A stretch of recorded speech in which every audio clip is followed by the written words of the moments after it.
So we're part of the Winston's Wish team in the Northwest. I'm Rebecca. I'm Jill. I'm Harriet. And we're going to have a chat today about social media and how that impacts when you're bereaved and how it can be helpful and how it can raise its own challenges. Okay, so I thought we could start off by having a chat about some of the difficulties that families, children, young people might face when they're bereaved and they're dealing with social media. Social media is so much part of everybody's lives, for better or for not. But I'm just wondering, when you're recently bereaved or you've been bereaved a while, what some of the difficulties might be. I think some of the difficulties are that it is a record and it's there for everyone to see. So sometimes you may post something when you're feeling emotional, sad or angry, and your feelings may change later on, but that is still there, even if it's deleted. So I think it's really important to you know, if you're in any sort of emotional distress, just to think about whether you want this comment to be seen, just to really, you know, maybe even chat it through with somebody and say, you know, is this suitable? Just so that you're not left then with difficult feelings around something that somebody's seen that you may regret later.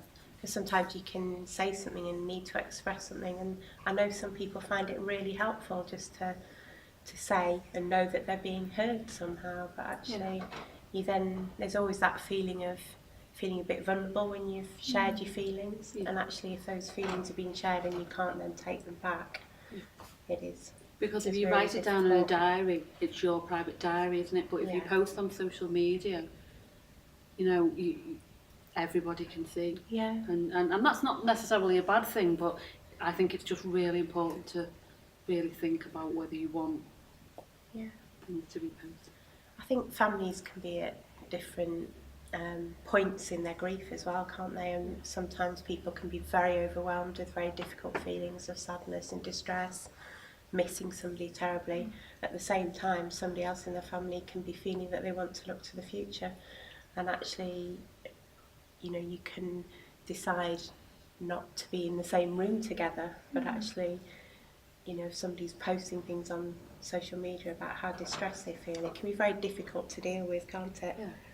If you're feeling in a place that's perhaps a bit more positive and looking forward. And also in family situations, everyone has their own different memories and different connections with people. So what you may feel may not be what somebody else feels in the family in the same situation. So I think that can be tricky as well. Yes, I think another thing that's really difficult is when things on social media take you by surprise because you get a notification, and actually, you know, I think it's not like going to visit somebody's grave where you choose a time and a place when you go and spend that time specifically thinking about that person. On social media, you get a notification that you might be out shopping, you might be out with friends. I think that's really important, because I've had experienced that personally, where someone, a close friend of ours, took their own life, and we knew about it on Facebook before somebody actually finding the news is a whole different ball game, isn't it? That was, you know, in some ways everybody knew much more quickly than they might have done, but it's quite a difficult thing to read, and you know, and you need to be in the right mindset maybe to take that. So that can be tricky. That's a really difficult thing, because I was thinking more about sort of memories being shared after somebody's died, if their Facebook page is still active, but actually finding stuff out on Instagram or Facebook is really, really challenging for people. I think it's shared so quickly, I think, these days online. It can just be anything, can't it? I do think something I have to keep in mind about social media is if you're feeling down and having a tricky time with your own thoughts and feelings, and you see everyone on social media, they look like they're having a great time, they're all gallivanting and enjoying themselves. You've got to remember they're sharing the highlights of their life. They're not always going to be sharing when they're feeling sad and having a difficult time. So I think take it with a pinch of salt. It's just a snapshot, isn't it? It literally, you know, Snapchat. It is a snapshot of people's lives, and I think it's such a pressured thing for young people, isn't it?